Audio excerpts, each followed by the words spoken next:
Saliu Idowu Adetunde Adebanjo to deliver his topic for the name Islam and Leadership Responsibilities.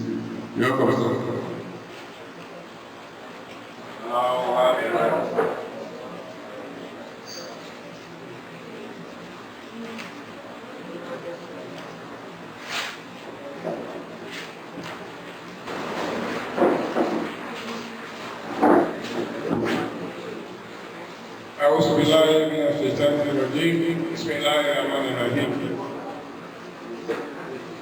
The presidential star of Islam 1942, Star Prince Saka, his wife, Star Adebanjo, the chairman of today's occasion, my brother, my professional colleague, my president. He is my president at Adetunde College level, so he's my president.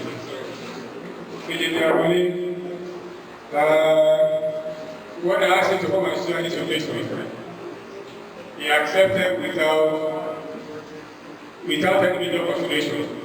He said it is okay. And by that time he was on his way to Australia. I said I hope he'll be back by then. Thank God he came back about 2 days ago. Thank you for being with us today. Other distinguished guests, let me in particular also recognize all members of the city staff who have passed through this stage together. I'm not the first person to this lecture. I think the first member to do that is our Amir, Star Hussein Israel Borrowing. One of the founding fathers, late Valley, Soviet the stories continue to rest in peace. Baba said, look, instead of inviting guest lecturers to be delivering these lectures, why don't we tax ourselves? That is, we do it in-house. Among our members. So, Star was the one who said the whole building. He was followed, I think, by the current Vice President, Adebanjo. Then, I think the last one was, then followed by our current President, Saka, and then the last one was delivered by the Adebanjo, who happens also to be the chairman of Jamaat National Islam of Nigeria. So when you have to start, there are a number of eminent gentlemen who are that group. Let me also welcome other distinguished guests, in particular the chief imam of the Muslim community, Imam Oyedeji. He was very much interested in this election. And he said, look, I want to be there with you. Despite what I was doing, he kept that promise and is here with me today. Thank you for your support. Also from Modi Muslim community, another brother of mine. I'll try to bring him into the tradition of Islam. I don't know whether it's in or it's out. His brother Wasil Balogun is a financial technology. He's also actually that, so we have another common room besides somebody. So it's all the two you try to bring it. So please start for a question so that the chairman the president can recognize you. So I'm sure we can get that today once and for all, so that it doesn't explain again. Our dear wives, our very good supporters who have been our ceremonies, I want to thank you all for being with us today. Other distinguished guests are also welcome. Our children, our daughters and sons of our studying grammar school, and studying SS school, and others who are around, they are most welcome. No matter how large or small, be it in the private or public sector, has a visionary leader. A leader with impeccable character, who commands the respect of the subordinates, through whom the vision is realized. Islam as a religion has laid down what is expected from a Muslim leader, just as he studies every aspect of life. Every step taken by a Muslim leader should be with the fear of God, remembering that we shall all account for our actions. Muslim political leaders should be shining examples if they follow the tenets of the religion. They should see their election as a trust from the populace, which they should not betray. Having just installed new leaders or re-elected some of them, the topic of this lecture is quite timely and appropriate to serve as a reminder to the leaders. It could serve as a clarion call for them to appreciate the gravity of the responsibilities of their new offices. The subject of the lecture will be treated by bringing out the major aspects of the religion of Islam, the liver of which we call a Muslim. Leadership will then be discussed to unfold what it means to be a leader. The Muslim leader on whom we are placing so much responsibility is then examined. The tasks that will enable a leader to provide good governance are then discussed. The role of the citizens in ensuring good governance will thereafter be discussed. The aim of this presentation is to attempt to highlight the responsibilities of a Muslim leader. To attempt to highlight the responsibilities of a Muslim leader. The concept of Islam. Islam is the total submission to the will of Allah with tawhid, that is monotheism, without associating partner with him, that is without the shirk. This is quoted from questions and answers from Islamic Greek. Tawhid, that is Islamic monotheism, has three aspects. The first one is the oneness of the Lordship of Allah. This is called Tawhid Ruhiyyah, to believe that there is only one Lord for all the universe, who is the creator, the organizer, the planner, the sustainer, and the giver of security and so on, and that is Allah. The second aspect of Tawhid is oneness of the worship of Allah, Tawhid and Uluhiyyah. That is, to believe that none has the right to be worshipped but Allah. While the third aspect of Tawhid is oneness of the names and qualities of Allah, Tawhid and Asma wa Sifa. To believe that we must not name or qualify Allah except with that He or His Messenger has named or qualified Him. To believe that none can be named or qualified with the names and qualifications of Allah. For example, you cannot say Al-Karim. We say Abdul Karim. The third in the qualities of Allah is we must believe in all the qualities of Allah, which Allah has stated in His book or mentioned through His Messenger, without changing their meaning or ignoring them completely. Whosoever submits to his faith, and whosoever submits his faith to Allah, while he is a Muslim, that is, that is perform good deeds totally for Allah's sake, without a show or gain praise or pain, and thus them in accordance with the Sunnah of Allah's Messenger, then he has grasped the trust, the most trustworthy, and hope, and for Allah return all matters for decision. This is Quran, verse 31, chapter 31, verse 22.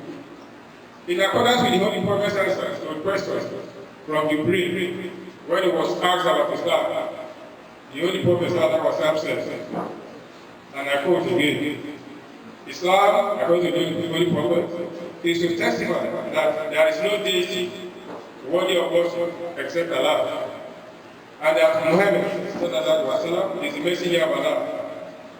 You then establish Salat regularly, pay zakat, fast the month of Ramadan, and perform the pilgrimage to the house of Allah, that is Makkah, if you have the means to do so. Al-Bukhari and Muslim, those are the sources of in the Hadith. That's the definition of Islam according to our Holy Prophet ﷺ. According to Islamic scholars, there are 3 levels in Islam. The first level is practicing the pillars as stated earlier. The second level is Iman, that is belief or faith in the 6 fundamental articles.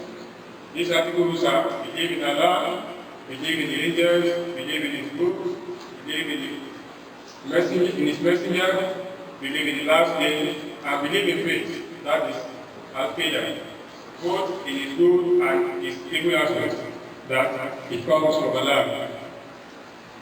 The third level of Islam is Ihsan, righteousness. That is worshiping Allah as if we are seeing Him, and if we cannot see Him, that He is seeing us. Islam did not start with the Holy Prophet in the 7th century. Technically, Islam is the message that was delivered by all the prophets of God, from Adam to Muhammad.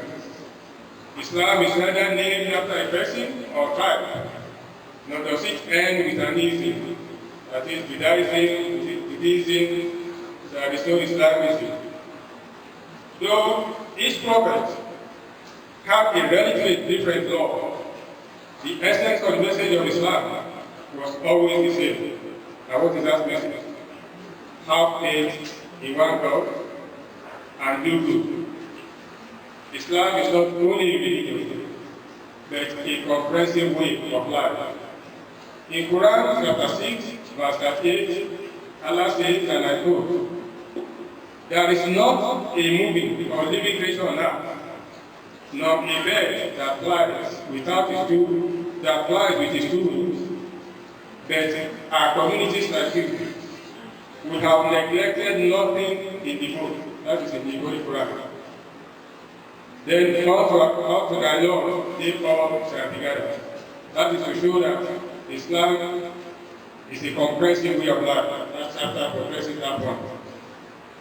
Having tried to explain Islam, the video will also dearly. Let's now look at leadership. There are many definitions of leadership, and I will look at 2 of them. The one of them, leadership, is seen as the ability to motivate, to influence, and to enable individuals to contribute to the objectives of organizations of which they are members. Another definition of leadership I want to present is leadership is a set of behaviors used to help align their collective direction, to exercise strategic planning, and to continually renew an organization. About defining leadership from 2 different sources. What are the types of leadership? There are 4 common types: autocratic leadership, democratic leadership, laissez-faire leadership, and paternalistic leadership, which demands where a leader considers his subordinates part of a large extended family. I will discuss different types of leadership. Let's now look at leadership principles. That is, those elements you expect a leader to consider while leading. Leadership principles are a set of actions that leaders can implement to achieve success in their roles. Some of the generally accepted ones are discussed. The first one is lead by example. Leading by example implies showing excellent behavior, which motivates and encourages people. The followers adjust their behavior when they see that of the leader. Next one is leadership is about people. Leaders have to communicate with and engaged followers. Leaders must deploy great interpersonal skills to influence their subjects. A leader exists because there is a group to be led. Focus on change. That's another principle of the leadership. Transformation has to be part of the leadership plan. People need to know the goals and objectives. They will then learn their roles and be willing to fit into it. The leader must admit mistakes. A leader is respected when he takes responsibility for his mistakes. Such mistakes naturally serve as lessons for improved future performance. We must understand the value of listening. Leaders should be good listeners, as some of the points they pick up can be very beneficial for their performance. The leader must develop the skills. A good leader must understand the skills required for good performance and develop them. He must identify his strengths and weaknesses and apply them with appropriate leadership style. The leader must promote diversity. There is strength in diversity, and the leader must promote it and take advantage of it to arrive at different viable actions. We must work together to achieve more. The leader must appreciate the importance of collaboration, sharing information, strategies, and successes. Since the leader is not going to invent the wheel, collaboration and cooperation allow him to learn from the mistakes of others. He must have solid values. The leader must have a clear vision and solid values to enable him to inspire his followers and motivate them. He must also understand the values and needs of the followers. He must use technology and innovation. The leader must take advantage of the benefits of benefits technology offers as a means of innovation. The leader should himself be up to date in technological changes. Help to develop future leaders. A great leader should make sure he develops his successors. There must be a succession plan. It is often said that the future belongs to the youth, hence youth development. Courage. A leader needs to be courageous, since quite often he must take hard decisions. He must make sound and timely decisions. Decision making is a key function of a leader. Decisions have to be based on sound and logical reasoning. It must be timely, since a stitch in time saves life. Team selection. The leader needs a good team, good technocrats. He must place a round peg in a round hole. So, he must set achievable goals that is subject to regular control. Often analyze the stand of what is expected of us as Muslims. I was talking about leadership. What leadership entails. We are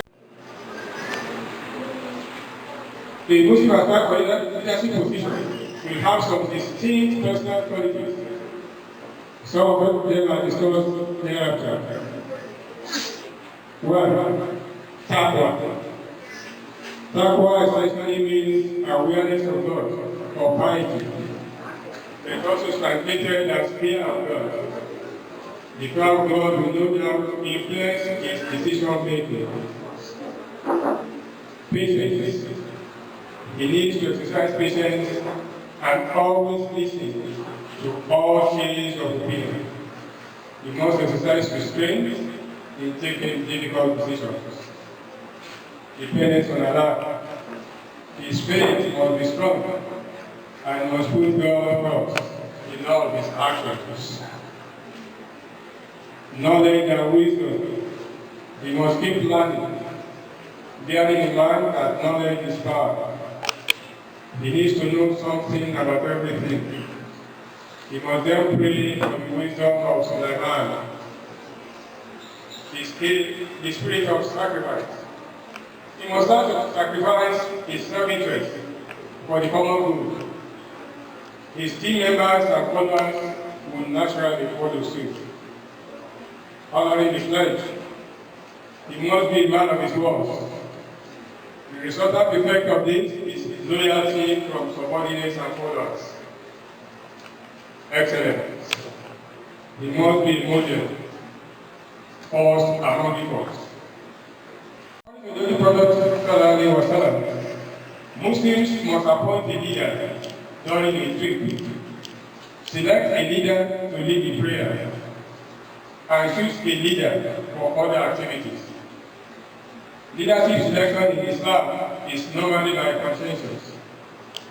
However, a Muslim can lobby or nominate himself for a leadership position if he sees himself. Scholars cite Prophet Isa (as), who nominated himself to take care of the resources of Egypt. So, don't blame our current president when he said the middle come. He must have examined himself and discovered that he has what it takes to be our leader. So it's justified by the scholars. Such a Muslim aspiring for leadership should then, the Holy Prophet in his days, advise some of his companions that leadership is coizum and nadama. That is, disgrace and regret on the day of judgment, when one is called to account. So we are one. Don't aspire for leadership when you know how what it takes. Leadership. We have looked at a potential Muslim leader, what we expect from him, what qualities he has. The topic of this lecture is Islam and leadership responsibility.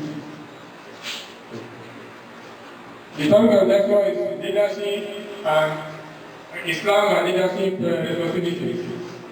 Let us now look at those responsibilities of that leadership task. Let's look at the things we want it to do.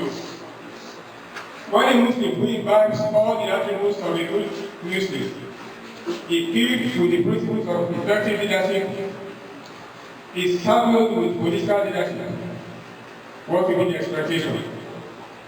Our main expectation should be good governance. Good governance is defined as the process of questioning how public institutions manage public resources and guarantee the realization of human rights in a manner essentially free of abuse and corruption, in a manner essentially free of abuse and corruption, and with due regard for the rule of law.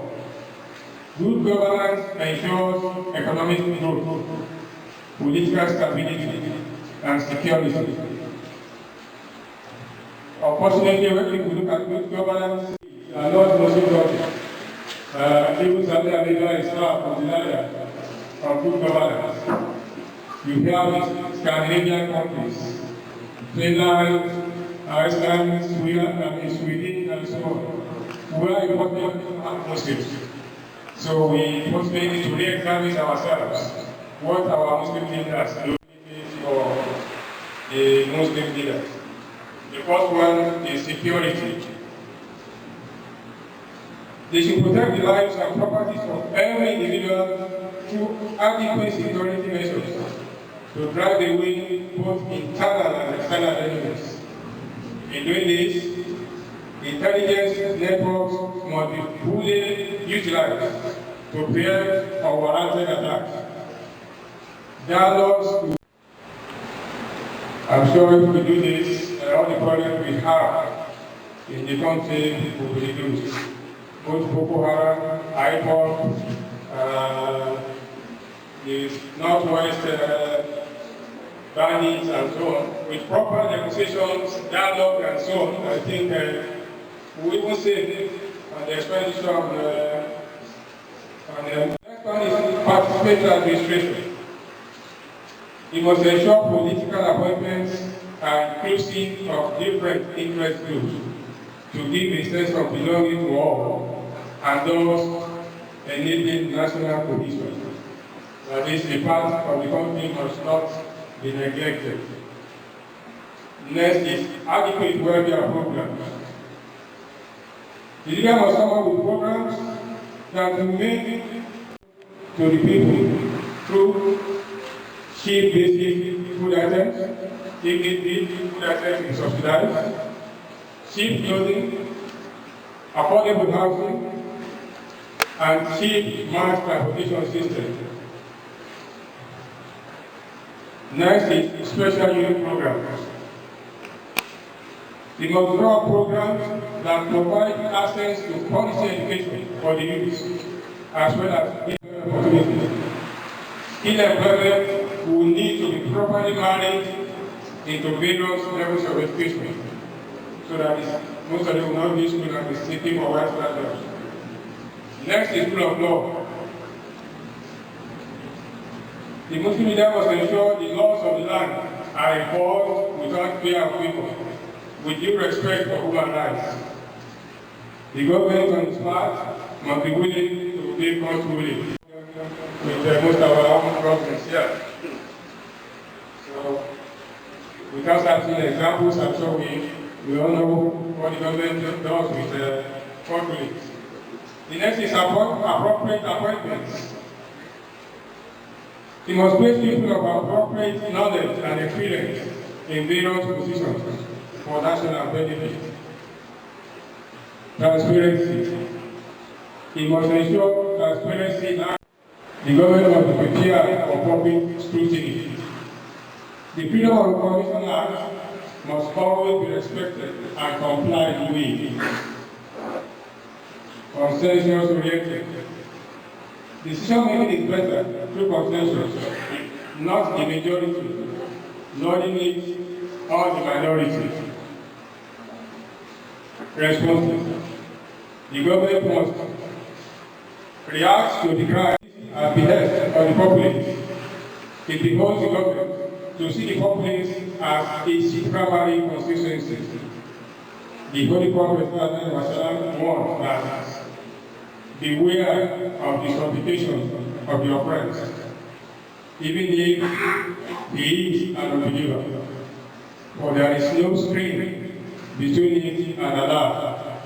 That is, when the oppressed cries for mercy, God hears the prayer of this in the actions. Next is effective communication. The government must regularly inform the people of its policies and programs, and not give room for rumor mongering. Last but not the least is that the regular review of its actions. The government must regularly review its actions with a view to amending them where necessary. In engineering, we talk about feedback. When the process is not going right, whether it's too high or too low, you do a feedback to put in a system to normalize it. So that was can still become young engineers for the younger ones. So there must be control. Muslim brothers and sisters who have looked at Islam, who have looked at leadership, Muslim leaders, and then we have changed our Muslim leaders. Now, we need to look at the role of the citizens in good governance. Our own roles now as citizens, what are we supposed to do? Allah says, and I quote, "O ye who believe, obey Allah and obey the Messenger, and those of you Muslims who are in authority. And if you differ on anything amongst yourselves, refer to Allah and His Messenger. If you believe in Allah and in the last day, and that is better and most suitable for final determination." That is Quran chapter 4, verse 59, where Allah behoves us to believe in the authority of our leaders. Drawing from the above, The citizens have important parts to play, and I list a few of them. The first one is to obey and respect the laws at various levels of governance. So those of us elders, we should not drive against the traffic. When we don't drive, we are not helping the government. Respect the rights, beliefs, and opinions of others. When we talk about this, we must respect the other religions, because we must take part in community development activities. We must not just leave them to be doing it, we must be part of it. We must take part of it. We must take charge for what is in our community. The next thing is we must pay taxes as due and well due as good citizens. Of course, we all know that's a big. And if for any reason the government taxes us, you cannot always go to the tax consultants. Give apology to my brother, Stakoni. He will advise us accordingly. We must be involved in setting a suitable agenda for the government. We should not leave the government alone. We let the government know what we need, what our needs are. Cry to the government, and I'm sure they will listen, because we have put them there. We must engage in constructive criticism of government actions that are not in the best interest of the populace. Our criticisms will not be destructive, it must be constructive, so that they can learn the way and improve on what we are doing. Dear brothers and sisters in Islam, in the last 20 minutes, an attempt has been made in the presentation of the religion of Islam and thus the believer and Muslim. Leadership was also examined to show who a Muslim leader should be. Political leadership was narrated to be based on the provision of good governance. The tasks before a Muslim political leader were then analyzed. May Allah subhanahu wa ta'ala follow us as good citizens, so that our country will take its rightful place in the community of nations. ربنا تقبل منا إنك أنت السميع العليم. On this note, I want to thank you for listening. Thank you, my God bless.